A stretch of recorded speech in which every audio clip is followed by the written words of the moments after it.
অবসরের ঘোষণা দিলেন সাকিব।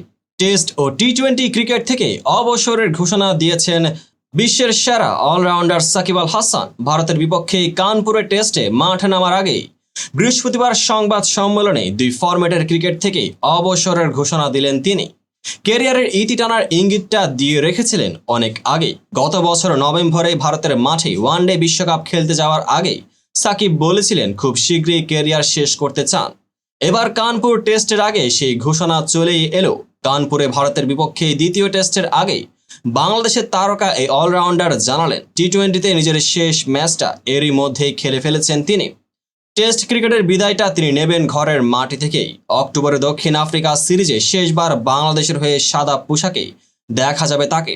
অবসরের কথা জানিয়ে সাকিব প্রেস কনফারেন্সে বলেন, আমার মনে হয় টি-20তে আমি আমার শেষ ম্যাচ খেলে ফেলেছি। মিরপুর টেস্টে খেলতে পারলে সেটি হবে আমার শেষ টেস্ট, যার অর্থ টি-20 বিশ্বকাপের সুপার 8-এ আফগানিস্তানের বিপক্ষে ম্যাচটাই ছিল ক্রিকেটের সংক্ষিপ্ততম সংস্করণে সাকিব আল হাসানের শেষ ম্যাচ।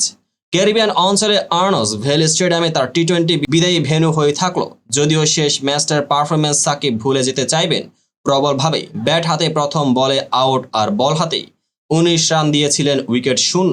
তো বন্ধুরা, ভিডিওটি যারা সম্পূর্ণ দেখেছেন সবাইকে অসংখ্য ধন্যবাদ। ভিডিও শেষে কমেন্ট সেকশনে আপনার মতামত জানাতে ভুলবেন না। আর চ্যানেলটিকে সাবস্ক্রাইব এবং পেজটিকে ফলো করে পাশে থাকবেন যাতে পরবর্তী ভিডিওর সকল নোটিফিকেশন সরাসরি পেয়ে যান। দেখা হবে পরবর্তী ভিডিওতে।